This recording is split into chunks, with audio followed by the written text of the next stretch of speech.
Good morning students, welcome to my channel dreams make real. बच्चों, my name is Deepali और आज मैं आप लोगों को 9th क्लास की हिंदी की वर्कशीट नंबर 67 जिसकी डेट 14 दिसंबर 2020 है। आज मैं आपको समझाऊंगी और इसमें जो प्रश्न दिए गए हैं उनके उत्तर भी कराऊंगी। तो बच्चों, आज आपकी जो वर्कशीट है उसमें पुनरावृत्ति यानी कि रिवीजन हो रहा है। गद्यांश को पढ़कर प्रश्नों के उत्तर देने हैं। तो चलिए देख लेते हैं लहासा की ओर, क्योंकि पहली वर्कशीट भी जो हमारी आई थी वो उसमें भी हमने तिब्बत के बारे में जाना था, लहासा के बारे में जाना था। तो इसमें भी हम एक यात्रा वृत्तांत में आगे लेखक के अनुसार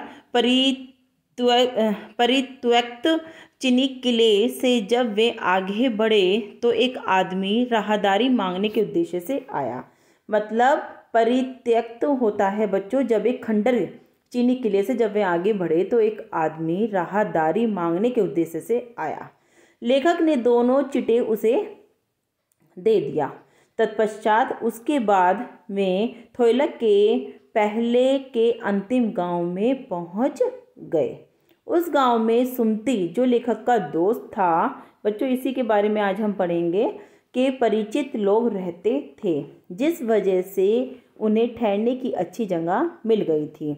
मतलब सुमती जो लेखक का दोस्त था, लेखक जो बात बता रहे हैं अपने दोस्त के बारे में, सुमती के बारे में, तो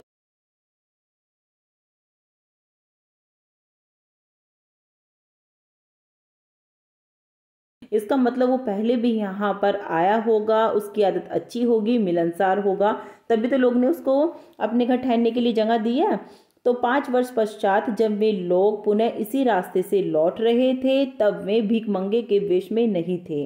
मतलब पहले भीखमंगे के वेश में होंगे ना, बल्कि एक भद्र सभ्य सुशिक्षित यात्री के रूप में घोड़े पर सवार होकर लौटे थे। देखो 5 साल बाद सुमती और उसके लेखक और सुमती का भेष बदला हुआ था, किंतु गांव में किसी ने उन्हें रहने के लिए कोई जगह नहीं दी थी। देखो, बल्कि वे 5 साल बाद एक सभ्य सुशिक्षित यात्री बनकर गांव में लौटे थे, लेकिन गांव वालों ने उन्हें रहने के लिए कोई जगह नहीं दी थी। उन्हें गांव के किसी गरीब झोपड़ी में रुकना पड़ा था। दूसरे दिन लेखक और उनके दोस्त सुमती को डांडा धोइला पार करना था। लेखक के अनुसार तिब्बत में डांडे खतरनाक जगहें होती हैं।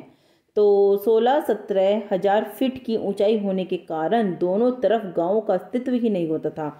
मतलब जहां पर उन्हें रुकना पड़ा था तो बहुत ही ऊंचाई पर वो जगह थी और आसपास भी कोई गांव नहीं था। यह डाकुओं के लिए छिपने का सबसे अच्छा स्थान था, क्योंकि आसपास आबादी नहीं थी, है ना, तो डाकू वहाँ पर अच्छे से छिप सकते थे। वहाँ डाकुओं को कोई पकड़ भी नहीं पाता था, तभी तो डाकू वहाँ पर छिपते थे, क्योंकि वे वहाँ पर सुरक्षित थे। डकैत सबसे पहले हाथ लगे लोगों को मार डालते थे, जिससे कोई उनकी डकैती का खुलासा ना कर दे, इसलिए जो व्यक्ति उनके हाथ लगता था उसको मार देते थे। तत्पश्चात उसके बाद यह देखते थे कि संबंधित व्यक्ति के पास कुछ पैसे आदि हैं कि नहीं, क्योंकि उनका उद्देश्य चोरी करना था। जिसको भी वो पकड़ लेते थे, अगर उसको नहीं मारते थे तो उससे लूटपाट कर लेते थे। किसी के पास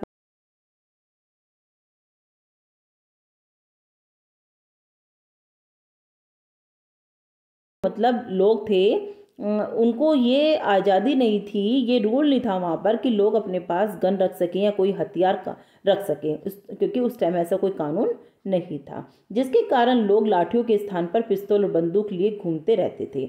ओके बच्चों, तो ये आपका गद्यांश था। देखिए अब इसमें 5 प्रश्न दिए गए हैं, 5 के उत्तर मैंने नीचे आपके लिए लिख दिए हैं। उस समय के तिब्बत में हथियार का कानून न रहने के कारण यात्रियों को किस प्रकार का भय बना रहता था। उस समय के तिब्बत में हथियार का कानून न रहने के कारण यात्रियों को लूट मार का भय बना रहता था ना, क्योंकि हर व्यक्ति के पास हथियार होते थे, तो इसीलिए क्या होता था, वो लूट मार का भय बना रहता था। तो बच्चों अब हम आगे देखते हैं। लेखक के मित्र सुमती के परिचित लोग लगभग हर गांव में मिले। इस आधार पर आप सुमती के व्यक्तित्व की किन विशेषताओं का चित्रण कर सकते हैं। जिस मार्ग से लेखक तिब्बत की यात्रा कर रहा था उस मार्ग के लगभग हर गांव में सुमती, यहाँ बच्चों ठीक कर लेना, सु मैं और ऐसे बनेगा हमारा सुमती, के परिचित लोग मिले। इससे सुमति के व्यक्तित्व के बारे में यह पता चलता है कि वह उन लोगों के मध्य में काफ़ी लोकप्रिय हैं, लोग उनका सम्मान करते हैं। क्यों? क्योंकि तभी तो लोगों ने उसको अपने घर ठहरने की जगह दी थी। क्या आपके किसी मित्र या परिचित को घुमक्कड़ का शौक है, घुमक्कड़ी का शौक है, जगह जगह घूमने का? तो उसके इस शौक का उनकी पढ़ाई या काम आदि पर क्या प्रभाव पड़ता है? बच्चों, अगर कोई बार बार किसी जगह जाएगा या इधर जाएगा उधर जाएगा तो पढ़ाई पर तो डेफिनेटली प्रभाव पड़ता है और काम पर भी प्रभाव पड़ता है। तो इसमें मैंने लिखा है कि हाँ, मेरे मामा जी को घुमक्कड़ी का शौक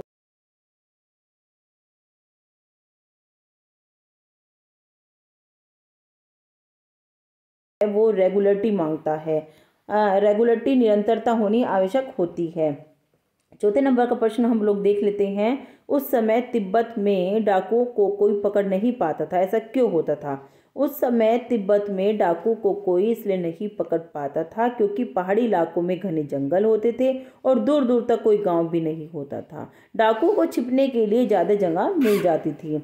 बच्चों, अब लास्ट क्वेश्चन है इस वर्कशीट का कि 5 वर्ष पहले की यात्रा और इस यात्रा में लेखक को क्या परिवर्तन नजर आया।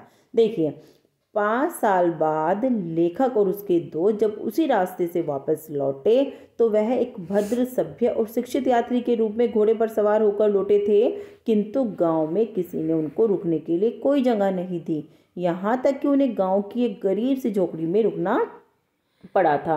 तो इस तरह से बच्चों, ये आपकी आसान सी 5 प्रश्न थे जिनके उत्तर मैंने लिख दिए हैं। बच्चों, अगर आपको मेरी वीडियो अच्छी लग रही है तो वीडियो को लाइक और चैनल को सब्सक्राइब जरूर करना। Thank you.